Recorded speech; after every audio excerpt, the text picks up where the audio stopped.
Yeah, serial entrepreneur, real estate investor, and developer. I started my career back in 1997 as a remodeling handyman contractor. Did 250,000 in revenues my first year. 7 years later, I built that into a $30 million building and development company. We were one of the largest builder developers in our area. And then I, scaled into real estate development after that, and just started doing land development, commercial, multifamily, industrial, office, retail, pretty much everything. Also started a dozen different companies along the way, built them up, sold them off, most of them ancillary to the real estate and construction industry, a couple of them outside of the construction industry. And then also bought and renovated and flipped, hundreds of houses over the years. Started in the short-term vacation rental market on the Outer Banks of North Carolina. So I was doing beach houses and, multi-million-dollar beach houses, and I would buy hotels, tear them down, and build multi-million-dollar beach houses, or I would tear houses down and do infill development or build on vacant lots. And then in 2011, I moved to Charlottesville, Virginia, and started flipping houses here and doing infill development here. And I'm the guy that can help you scale if you're looking to scale your business and do, more in your business, or do bigger deals, or learn how to raise capital, whatever it is. I've done the whole gamut with not only the real estate and construction industry, but also in general, business as well. Own multiple restaurants, own multiple companies at the same time. And, in the residential business, I've got a lot of people I coach and mentor all over the country doing all kinds of things, flipping houses, doing development, doing multifamily, doing syndications. And, when it comes to residential, I'm assuming pretty much everybody on here are either wholesalers or house flippers, right? Right. Yeah. Yeah. Primarily. Yeah, maybe some land flippers. I've got some people I work with that are, wholesaling land and doing entitlement flips and things like that. So if there's people interested, I can talk about that. But, when it comes to scaling, before we kick it off, the biggest thing that I find with people that I work with in the residential space, whether they're wholesaling or house flipping or even land flipping, when they think about scale, the big, buzzwords out there are deals per year, right? Oh, I do 300 deals per year. I do 500 deals per year. And, I coach some of those people, and some of those people are my friends in the industry, big names that are doing, hundreds of deals. That's not where it's at. You want to make the most amount of money in the least amount of time with the least amount of energy and the least amount of effort possible. So scaling isn't how many deals can I do. Scaling is how much money can I make in the least amount of time with the least amount of energy and effort possible. So think about that. Forget about transactions. Put a dollar number down that you want liquid, at the end of the year in your business, and then reverse engineer that. Because if you need $1 million, well, that's, 10 $100,000 transactions, or it's 50 $20,000 transactions, or it's 100 $10,000 transactions. So it's much easier to get there at 100,000 $500,000 $1 million clips, versus 5,000 or 10,000. So when it comes to scaling, I want to put that out there. The industry has this big hang up of transactions per year and volume and all that, and that's just not where it's at. So anyways, I'll just leave it there and just, let's go ahead and field some questions. Yeah, Greg, you're speaking my love language. I used to be an accountant, and I've preached this so many times. I would much rather, like, people focus on top line number. They say I did 7 figures, but I always ask, would you rather have a 7-figure business and only take home like 50, 100,000? Would you rather have like $700,000-800,000 business and take home like $300,000-400,000? It's just people are so, fascinated with the vanity numbers. So yeah, I 100% agree with you on that. So Greg, let me ask you this. And guys, if you have any questions, you can put them in the chat or raise your hands or unmute, and then we can just go from there. So Greg, what have you noticed? You're very experienced. You're working with coaching clients that are doing hundreds of deals. What have you noticed separates people from, being in that mindset of doing 2 to 4 deals and focusing on, hey, I want to do 50 deals, 100 deals, versus changing their mindset to, yeah, I just want to focus on increasing my net profit. That's the number I'm going to go after. Even if I'd rather do 1 deal, make $1 million, and not do like hundreds of deals and still make that money. What is the shift that you notice happens with the investors that you're working with?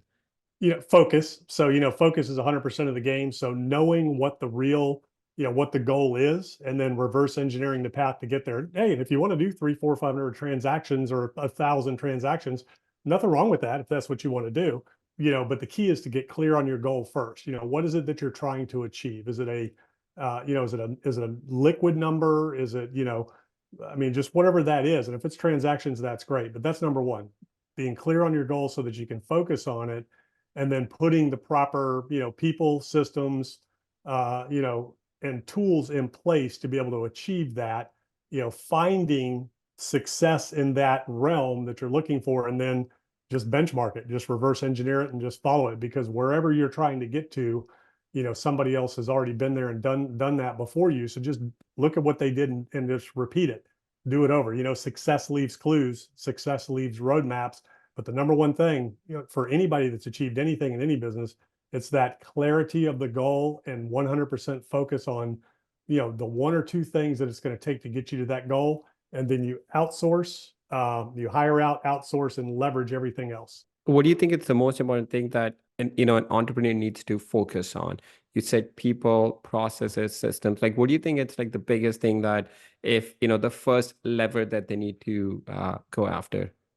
So you got to understand your strengths first and your weaknesses. So focus on your strengths, operate in that zone of genius, and then outsource and hire out everything else. Forget about building on your weaknesses and developing your weaknesses. Focus 100% on your strengths and put yourself in a position to where that's all you do every day. Where entrepreneurs get messed up is that we're all like ADD, right? We're entrepreneurs, so we're creative. So we want to, we're doing all these different things, or we don't know how to organize our time, or we're not sure what we should be doing, or entrepreneurs can get caught in the trap of, control freak. Nobody can do it as good as me. Nobody can do this. Well, if you're finding yourself saying, I can't find good people, or nobody can do it as good as me, that's on you. So you're the leader. The leader sets the pace of the pack. The leader has to give the organization everything it needs to be successful: tools, training, systems, and support to be successful. But more importantly, clear direction and no uncertain terms exactly what's expected and when. You measure that performance and you hold it accountable to the goal.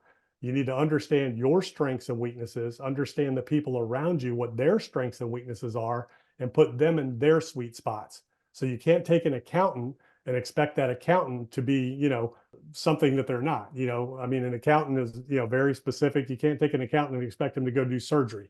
You can't take a surgeon and expect him to go run a business. The people have their skill sets. So you want to find the right people for the right roles, and then turn them loose, to do their job. And then you coach them to success.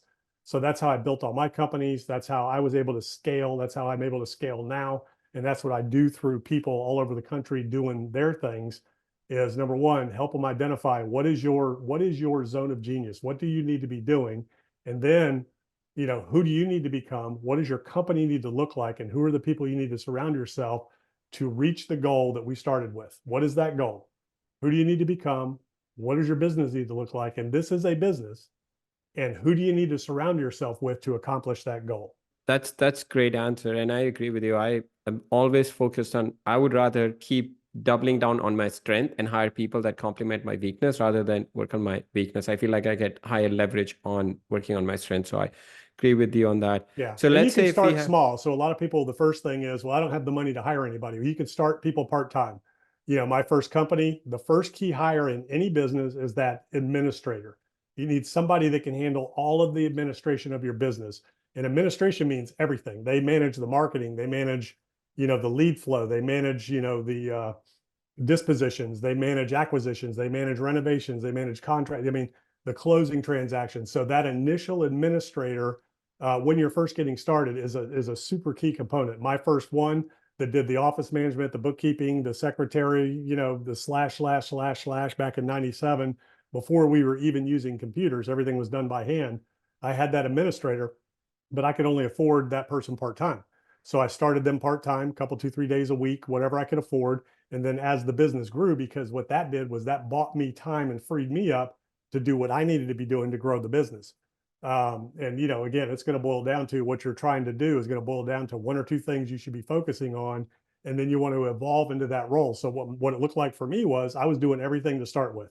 I was literally swinging a hammer. I'd show up at your house, I'd give you the estimate, and I'd be the one doing the work. Next step was I hired an administrator to handle the bookkeeping and write up the estimates so I could be on the phone with her. She would dispatch me and say, hey, so, I'd start north, I'd head south, and I would do estimates. And then I would, then I would go do the work, and she would dispatch me, but she did all the estimating and all the billing and all that stuff for me. Then I got to the point to where I hired somebody to help me in the field. Then the next hire was another person. And then my third hire was somebody to watch them and lead the crew so I could step out. Now all I was doing was sales and running materials. And then as we evolved, I didn't even have to run the materials anymore. I was doing nothing but running sales. And then I had that administrative support that was doing all the paperwork follow up. And then, we got into computers and all that. So think about all of that. What are all the mundane things that you don't like to do that's sapping your energy and your time? Put an administrator in place, even if it's part-time, to handle all of those things that drain your energy so that you can just do, that thing that you need to be doing. So what if, let's say you start out like, which this is very typical of, real estate investors. They start out, they do marketing, they're really good at, going on appointments, like closing the deals. And let's say if their strength is going on appointments, acquisition side of it, right? They're really good at sales, but that's only going to get them so far. They're going to get to a saturation point. How do they, is it a mindset shift that they need to get, trust someone else to go on the sales and then start, raising themselves to the next level where they're not the ones going on appointments? Like, did you have a mindset shift because you were the one who was doing everything, right?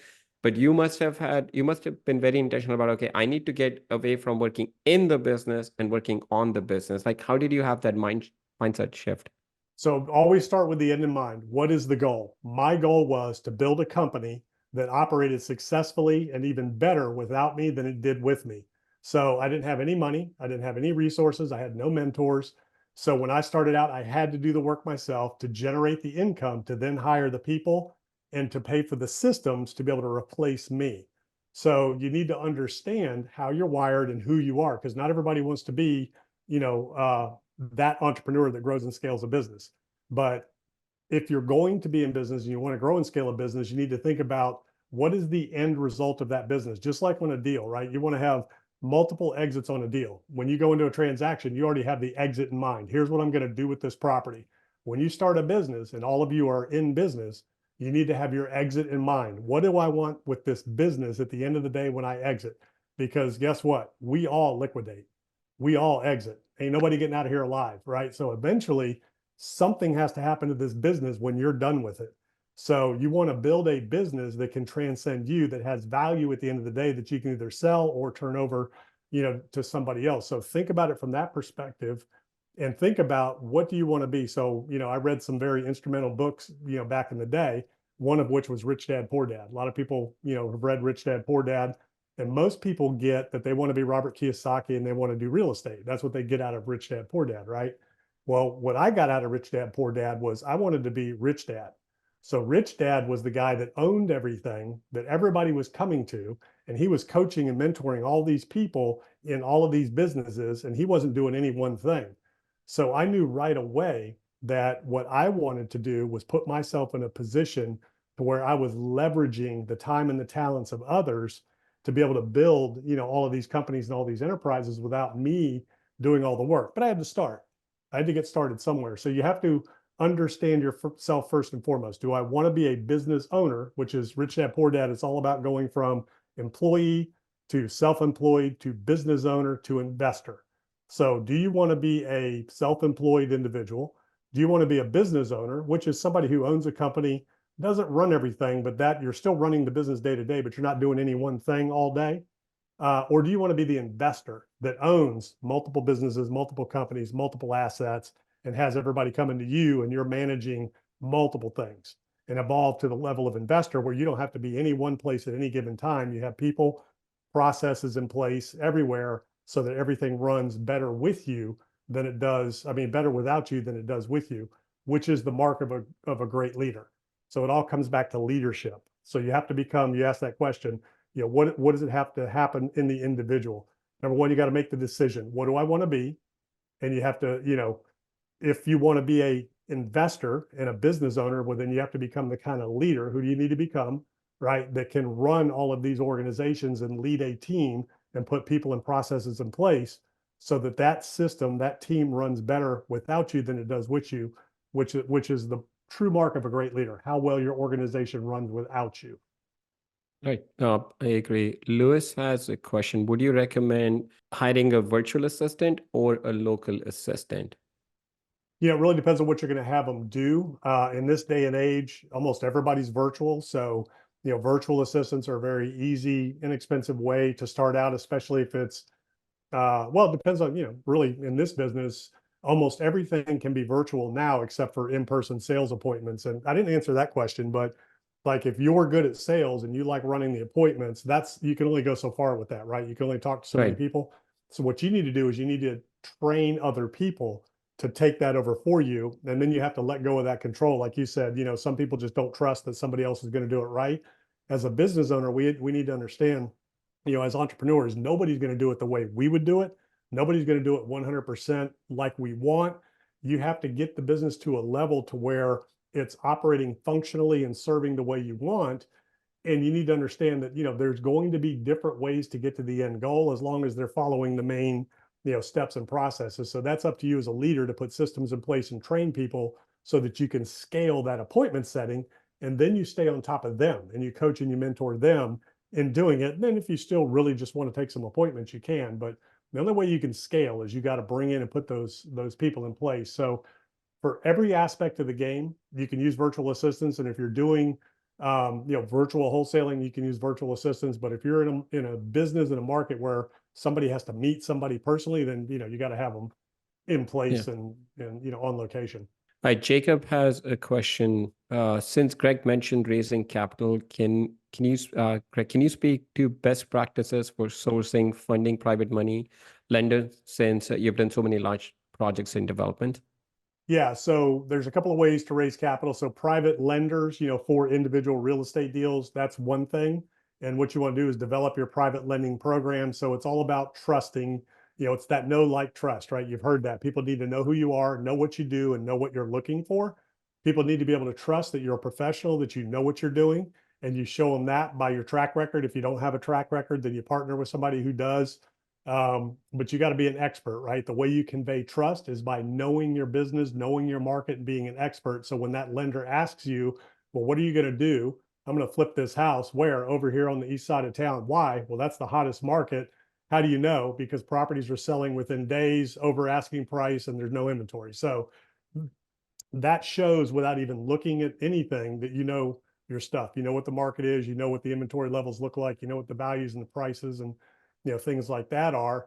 And then they'll say, well, what's your construction experience? Say, well, I don't have any construction experience, but I know how to manage people. I've done all these projects. I know what all the labor costs. I know, how much it takes to do these types of houses. I've got it drilled down. So you just have to convey that you're an expert. That's how they will trust you, as well as, being a good person and trustworthy and all that kind of stuff. And they got to like you, right? If somebody doesn't like you, they're not going to want to do business with you, no matter how much money you could potentially offer them. So those are the three elements. So with private lenders, you want to develop your private lending program and you want to let people know the opportunities that you have. And it's a contact sport. You have to, so when I say develop your private lending program, how does it work? Do they get a note and deed of trust with a, interest rate once the loan is paid off? So, hey, you loan me $100,000. I'm going to buy and renovate this house. When I sell the house 3 months down the road, you get all your money back plus a 10%, preferred return. So that's your private lending program. The way we secure your money is a first deed trust on the property. So whatever your system or your process is for how you borrow money and how you're going to use the funds, you put that together, put it on paper so you can hand it to them, email it to them. That's your private lending program. This is what we pay. This is how it works. This is how your money is secured. This is what the sources and uses. This is what the funds go to. We're going to use it to buy the property and renovate it.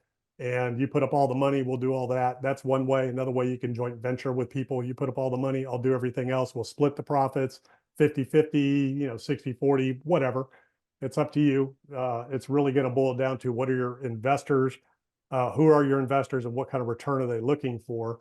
But generally, people are going to want to get 10 to 12% on their money, or they're going to want to split the profits with you. And then if you're syndicating big deals, that's different. So that's where you've got Security Exchange Commission rules and laws that you need to understand at the state and federal level. There's a process that you need to go through. You can only take accredited investors or a limited number of non-accredited investors. You can't do general solicitation with certain filings. Other filings, you can do general solicitation, but it's accredited investor only. So you need to understand the different types of rules and laws around raising capital, the SEC, what the different types of exemptions are that you have to file with the SEC so you can raise capital and take investor money. But for residential, just doing private lending one house at a time is usually the best way to go. Another way is through banks. Banks will give you a line of credit, either on properties you have, on a business you have, or just personally, a revolving line of credit. So depending on your balance sheet and your net worth, you can go to a bank and say, hey, set up $1 million line of credit. I'm going to use it to flip houses. So they will do that for you. They'll do that for you for building spec houses as well. There's also private lenders and hard money lenders that will give you a line of credit as well as do private loans for you. And then all you have to come up with is the down payment.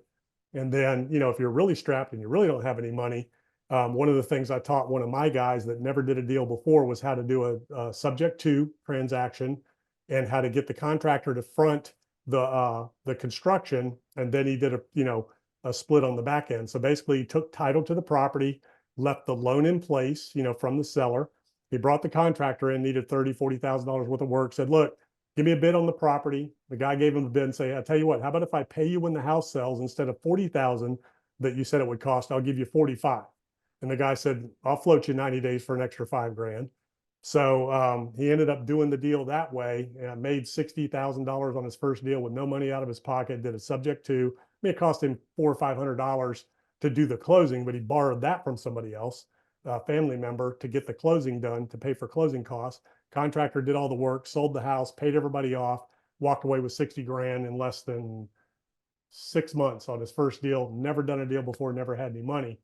Another way to do it is, get the seller to deed you the house, you do the work, and then you do some sort of split with them on the back end, or, they can deed or not deed the house. It depends. I always like to go ahead and let them deed the house to me, and then I do the renovations and then pay them off when it sells. If you have the money, you can do it that way. You can borrow the renovation cost from somebody else. A lot of different ways, like you've heard novations and things like that. But you could also do a joint venture with the property owner. Say, look, you throw the house in, I'll bring the money to do the renovation, and when it's done, we'll pay your house off. So let's say they want more than you can pay for the house. Say, but the house needs renovation. Say, I'll give you your asking price, but you give me control of the house. I'll do the renovations. When it sells, we'll pay you off, and then I'll give you a percentage over X. So there's a lot of different ways to structure those types of deals. But those are some creative ways if you don't have a lot of money to get started and do credit lines and stuff. So my follow-up question to that, Jacob, let me know if you have any follow-up questions to that. One question I have on that is, like, initially when you're starting out, like you're just new in the business, you're gonna reach to, you're gonna use your personal money, friends and family. That's how at least I got started. What would be the next set of contacts you go after about raising money? So anybody outside the network. So again, it's a contact sport, just like finding motivated sellers. You got to do the same thing. So it's a funnel. So you need an investor funnel. So you need a way to reach them. So you do that through one-to-many is the best way. So you can do webinars like this where you put, messaging out on Facebook. You can do, YouTube channels, show them what you do, where you let people know, hey, we work with private lenders on our deals. If you're interested in putting your, cash to work, let me know. So there's messaging you can use that's legal, with Facebook advertising. When you show off, say, hey, I had an investor that made X amount of dollars on this deal. If you have, cash sitting on the sidelines, give me a call. I'll show you how it works. Or you can do events, and you can invite people to come and you do a webinar like this online and talk one-to-many. That's the best way to do it. And then you do a presentation and show how it works. Networking, pretty much anywhere you go, there's people with money, especially right now. There's a ton of money just sitting in money markets right now, earning 5%, like over $1 trillion. It's either 1 or 3 trillion of money. I think it's 3 trillion in money markets right now, just sitting around. People have self-directed IRAs they can use to loan, money to you. So, wealth managers know those people. They encourage their clients to, invest in real estate and do alternative investments. And there's a lot of people that do private lending that if you just let people know and ask, right? So whenever you're talking to somebody like your family, say, do you know anybody else that would like to get involved and do these deals like you and I are doing? So you always want to ask if they know anybody else, or if there's anybody else that they can think of that, you should talk to. But the biggest thing is just networking, being involved in, just community groups of, entrepreneurs and business people that, have resources and funds. You want to hang out where the money is, charity events, community events, golf tournaments. Then there's deliberate groups, meetups, Facebook groups, things like that. for real estate investing, where you can go where a lot of private lenders go that look for deals and look for people to invest in. A lot of private lenders go to real estate meetups looking for good, qualified people to invest with. There's a lot of people looking for money, but not all of them are worthy of it. So they'll go there, looking for, good people to do deals with. So, That's how I found my private money lender, just going to local RIA meeting. yeah, and Facebook's powerful. Facebook and Instagram, you can do boosted posts, you can run ads, and you can show a project that you did. Hey, we just did this deal. We flipped it with our investor. Investor made 10K in 90 days. If you want to learn how to get these kind of returns, let me know. So you can go post that in Facebook groups. You can start your own Facebook group for, your own private lending group. Hey, come learn how you can be a private lender. You can lend to me and other people. So teach people how to become private lenders and teach them all the things that they need to know. And you can develop a lead magnet, like a little PDF, 10 things you need to know to be a private lender, or 10 ways that you can make, an extra 10% on your money just sitting in the bank. So think about it like you're marketing for motivated sellers for your property. You need to do the same thing for investors and create a funnel. And like Carrot, I think, has investor web pages and stuff like that you can drive traffic to get them to fill out a form, what their name is, what they're interested in, how much money they have to invest. Same thing that real estate syndicators do, that are syndicating big apartment buildings. They're running ads to their investment opportunity. They bring people in through a form, an opt-in form, to get them into their investor system. And one of the questions is, are you accredited? How much do you want to invest? And when would you like to be involved in these investments? So that way, how much money somebody has they're looking to invest, when they're looking to place it, and those types of things. And then you've got them on your list, and you can do webinars, you can do emails, things like that. But at the end of the day, it's a lead generation system that you need to put in place to generate, investor leads. Great answer. Kevin, you mentioned profit first for real estate investing. Did you have any question on that, or were you just sharing that? No, he was mentioning about the top line, and I was just at a mastermind, and then this book was brought up that it's not really, it's not how much you make, it's how much you keep in your Right. pocket. So profit first is about the principle of paying all the expenses, and what's you got to pay yourself too.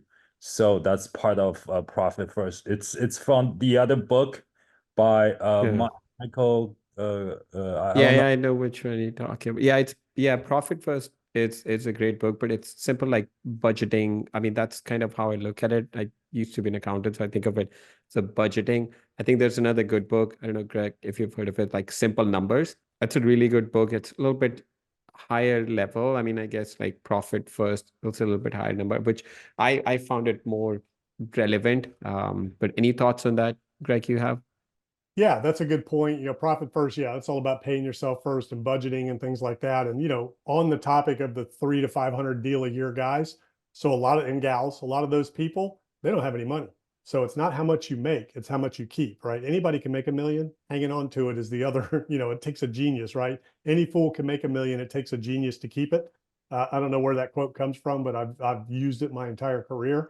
But I was amazed how many people, when I went to some high profile masterminds, to do some speaking. I met a lot of people that were doing tremendous deal volume. One guy was doing 1,000 deals a year and flipping houses, wholesaling some flips, and had no money. And it was really amazing. And the interesting thing was, and you guys would know these names of these people that, if I told you, when I went to these, I only went to a couple of them, and it was years ago. They, some friends of mine invited me to come speak, and the two things that really struck me that were really interesting, that was everybody who was wholesaling wanted to get into flipping, and everybody who was flipping wanted to get into wholesaling, right? They were like, I'm tired of wholesaling, I want to flip. And this guy, I'm tired of flipping, I want to wholesale.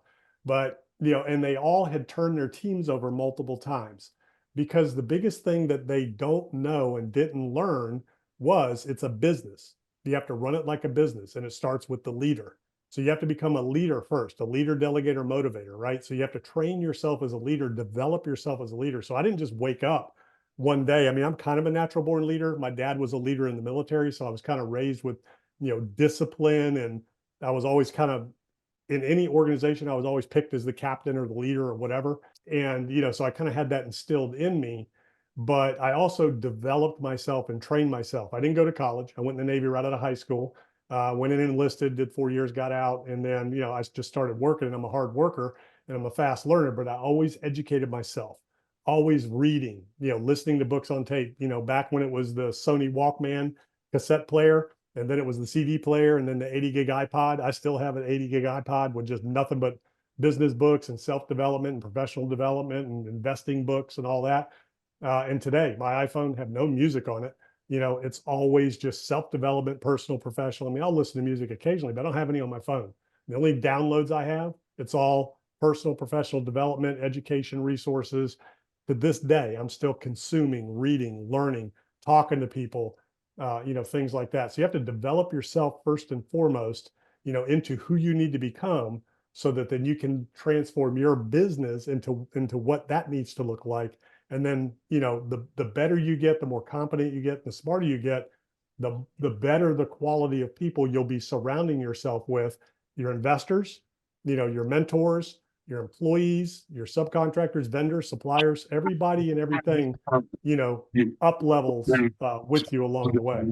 So that's the key. Develop yourself, develop your teams, develop your systems, and, pour into, them as well, so that everybody comes along, and then understand that this is a business. You're running a business, and it takes, it takes leadership, and it takes direction, and it takes, constant, somebody's got to be on this business, managing the aspects of this business. So you become a leader, delegate, or motivator, and you can turn that over to somebody else and let them run day to day while you stay on top of them and coach them. Brian, you had a question? Yes, absolutely. If I could, Greg, you have a heck of a background. It sounds like you talk to a lot of people. I'm not going to talk on behalf of Reese Simply, but I think most of the people here are first and foremost marketers. We are market for deals every way. We're constantly looking for marketing channels, effective way to find deals. For what it's worth, as you know or don't know, Greg, the government spoiled all our fun last year. A lot of us were getting deals with text messaging. A lot of us were very successful with it. That's all gone now. One of the ways I'm being successful now is doing a lot of good cold calling, a lot of dialers. Is there any good, marketing that, if ever you're talking to, anything marketing that's being effective, that's working, that you could share with us, that we could consider implementing into what we're doing? Yeah. So as you know, there's nothing new under the sun, right? So everything that's being done has been done. The key is to know your KPIs, watch them and monitor them. And if you're in multiple markets, what I've really learned is different things work in different markets. Some markets, TV works really well, and there's some people that do nothing but TV. Other markets, cold calling does really well, and some people do nothing but cold calling. Some markets, direct mail still works and works really well. Newspaper ads work well in some markets with some demographics. Believe it or not, there's people that still get the newspaper. So it really, a lot of it just depends on finding what works for you, really watching your list. But here's the biggest thing: follow up and follow through. Where the biggest mistake people make is they'll spend all the money and they have great marketing, but they have poor follow up. So you got to be, it's speed to lead. You got to be, when they're there, when they call, you got to answer the phone or have somebody answering it for you. You got to follow up and follow through. Don't give up after, 1 or 2 follow-ups. Stay on them, 10, 15, 20 times until they just cut you off. So never give up. If you're doing something that you're not getting a response, so if it's, cold calling and they're not answering the phone or whatever, look them up and mail them. If you're getting direct mail back that didn't go, then look them up and call them. So just make sure you cross all those channels over, and then really drill down to those KPIs to find out what's working where, and what your best methods are. Signs are still really good, not necessarily bandit signs, but if you're flipping or whatever, putting signs out in front of houses, things like that. I know people that letter their cars up. You may or may not want to do that, but that's effective. Just having your messaging out there. And if you want to own a market, do it all. Billboards, signs, vehicles, radio, TV, direct mail, voice broadcast or cold calling, just do all 3, and then watch what works best where. And, and then geographically, work your locations. That was another thing that came up. A lot of people that do direct mail just do a shotgun approach and they mail everything. You can really drill that down into zip codes and areas. So you really want to pay attention to where do your deals come from? Where do the most profitable deals come from? And what does that avatar look like? What does that seller look like? Develop that seller profile and go after them. Once you've nailed that, then you can nail that anywhere in the country. It becomes really effective. So it's really more data driven than anything else. You know, mediums are mediums, reaching people's reaching people. At the end of the day, you're going to get extremely valuable data from those KPIs of, you know, where are those deals coming from? What do they look like? What's the profit on them? And at the end of the day, like a lot of people look at a lot of different metrics when it comes to measuring the dollars spent on marketing. The most important metric is cost per deal, not cost per lead, not cost per whatever, cost per closed transaction. That's what you really want to measure and really know what's the most effective medium bang for the buck. I will figure, like, the accountant in me is so happy with Greg's answer. I was talking to an investor yesterday. He has been with us for 4 years. He was doing 120 deals. Now he's doing 60 and making more money. He really looked at his number and realized where he's actually making money and what marketing channels are not working. I mean, some of that has to do with like market also going up, but he's so efficient, like laser focused on the type of deals that are working for him and making way more money by doing half the deal. So yeah, it's all about like keeping track of your numbers and data. One last thing, when you're talking to sellers and whoever your cold callers all are, you know, just like on when you're looking for investors, you know, who else do you know that I need to meet or that might be interested? The most valuable thing that I can give you today is, if you're doing it or whoever your cold callers are, the last question you ask any seller, whether it's a yes or a no, the last thing you ask them is, do you have any other property you'd like to sell? Or do you know anybody that has any property they'd like to sell? And, you know, don't discount whatever they come up with, because you might be able to, you know, move something to somebody somewhere. But that last question, you never know. You might be talking to somebody who has 20 houses, but they're only talking to you about the one.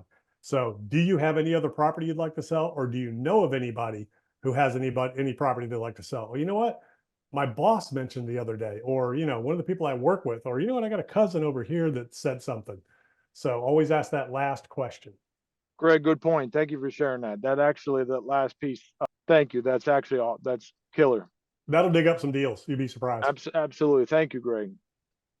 Greg, one question I have for you. This is something I'm struggling with, or I'm realizing that it's so important to hire absolutely like quality people, like hire quality, pay them fair price. They're going to stick with you longest. Like your turnover cost is going to be low. How do you go about hiring like top people? You know, you could have the best system, but if you don't have the right people like following, you know, the systems you've built, like it's not going to work. What are your thoughts on that? How have you built an incredible team? You know, you went from like 250,000 first year to like 30 million in 7 years. That's incredible. I mean, you could have only done that with system processes and the right people. Can you share some insight on that? Yeah, so I went after people doing, like I said, find somebody who's doing what you want to do, who is where you want to be, and go hire them or partner with them and bring them into your business. So I went after, I wanted to build multi-billion-dollar beach houses. I've never built a house before. So what did I do? I went to the top company that had been there for 20 years building the types of houses I wanted to build. And I hired their top people to come work with me and help me build the company. So whatever role you're trying to fill, you know, you want to look at, well, where can I find the best candidate to fill this role? And it's, you know, somebody who already has done it, you know, been there, done that, knows the business or whatever you're trying to accomplish. So it starts there in terms of recruiting, right? So it's all about recruiting. And you got to cast a wide net. Just again, it's a funnel, just like motivated sellers. You guys are marketers. You're going to market for employees. So you put that word out everywhere, you know, LinkedIn, Facebook, everywhere. You can run ads on Indeed and start bringing them in. And then what you're going to want to do is you're going to want to audition. Okay. So for whatever role it is, tell them, hey, send me your resume with a, you know, give them a very specific way to apply for the job. So the more detailed the person is, like if I want to hire an accountant, I'm going to give you a very detailed process to apply for a position with me, where I'm going to ask for, you know, your resume with references, so, you know, attached in a separate document, right? So whatever, send it to me in a Word document, 2 separate documents. I'm going to ask for very detailed, specific ways for you to apply for the job. And my first, you know, red flag is, did you do what I asked you? Did you follow the instructions? So for whatever role it is, you want to audition them through the application process before they get to the interview. So have them submit, you know, obviously the resume, have them submit a video of themselves, why they would be a great fit, you know, for your company. And then depending on how many people you have, you can hold, you know, something like this. You can say, okay, we're going to do the first round on a Zoom. And you can just quickly go through and just do a quick interview with people on Zoom. And then you narrow it down there and you invite the ones back. But the key is you want to do multiple rounds of auditions. You want video. You want to see what they look like, how they present, get that feel with them. You can meet in person if you're looking for somebody in person on site. Do something at lunch. So if it's a high level position, have multiple meetings. Have them come into your building. If it's, if you're executive level type talent, have them come into your building, look, let them meet your team, that kind of thing, get feedback from your team, meet them at lunch, meet them at dinner, meet them at 3 different times. So you can kind of over 3 different, days. So you can really get a good feel for what they're like in different environments. That's for higher level stuff. For lower level stuff, you can do one to many where you do, the first round is going to be, this kind of format. And then you want to challenge them, for what they're doing, and have them present their best case of why they're the best person for the job. And, especially if it's salespeople, you really want to challenge a salesperson, with something like, when you get it down, or you can even challenge them in a group setting, I'm just not seeing top producer talent here. I'm just not seeing it. And then Oh, see how wow. they respond. That's So amazing. you want to, you want to challenge them. Now, if you're looking for technical people, whether it's, virtual assistants or whatever to work your marketing systems, audition them, sit them down in front of a computer or get on a Zoom with them and say, okay, show me, bring this up and show me how you do leads and, whatever your system is. Bring up the CRM, show me how this works, show, so audition them, make sure that they can actually do what it is you want them to do. And if it's field supervisions and you're looking for somebody to do work out in the field and project managers, stuff like that, you're going to want to quiz them technically. If you're not, if you don't know the business well enough, have somebody quiz them and then take them out to the field and look at a job and just tell me what you see. How much do you think it would cost to take that wall out? We think a painter would charge to do this. How much do you think that roof is going to be? How would you go about the process of doing, this or that or the other? What if you find a little bit of rot here? So, you want to ask them deep questions to just kind of make sure that the way they see things and think, is in alignment with yours. And then again, some of the best questions. So, you can train people, right? You want good attitude. You want a higher attitude. You can train skill sets, but if you want to really accelerate, you need skill set and you need attitude. So when it comes to the attitude part, you want to ask them, what they didn't like about their last jobs and listen to how they respond to that. And you can find toxicity real easy by asking somebody that. If people want to dwell on negative and talk about negative and all of that kind of stuff, then you've got somebody who's negative. But if they're like, hey, everything was great, wonderful, just wasn't the right fit, just wasn't, I couldn't advance, then you got somebody different. But if they start going down the rabbit hole, and you always want to ask deeper questions. So when you're interviewing, where people go wrong, entrepreneurs, is they want to talk about the business and themselves and their vision. Don't do that. This, the right person can, make all the difference in the best ways. It can make all the difference in the worst ways. So spend as much time as you can, or more time, listening than you do talking. So just keep that in your head and ask deeper questions. So when you ask a question and they answer, tell me more about that. If you feel something, is kind of off, can you expand on that a little bit? Well, what about, you said this over here, tell me more about that. So just keep asking those follow-up questions and try to get, personal in terms of their challenges and their struggles, asking them about their past positions. What was the worst challenge you ever faced? What was your best, success? How did you handle this difficult situation? How would you handle that situation? You want to find out how they are under pressure and difficulty. And then the last thing you ask them, and this is huge, the last thing you ask them is, when I call all of your references, and even some you didn't list, what are they going to tell me about you? So like, you didn't give me all of your best references. So if I go and find out some of your other references that you didn't give me, what are they going to tell me about you? And then you'll know, real quick based on, oh yeah, no problem, man. They'll just tell you, this, that, and the other, or if they kind of hesitate and stutter, then, you might have a problem. That's a great question to ask. I love that. I'm going to steal that. Greg, how do you go about, it's easy to test someone for the skill that they have, right? But it's important, like I'm a big believer that there's any skill, for the most part, you can teach anybody any skill. You can tell them, hey, go take this course, learn the skill. And, it may take some people, it may take a month, some 2 months, 3 months, but you can always teach them. But how do you find someone who's a great cultural fit?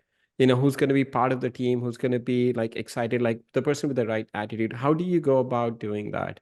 Yeah, so that's where asking those questions. So spending the time to kind of really understanding them and asking them questions that are important to you. So the culture of the company is huge. So, the culture that I built in my company was, catching people doing things right, helping people feel good about themselves.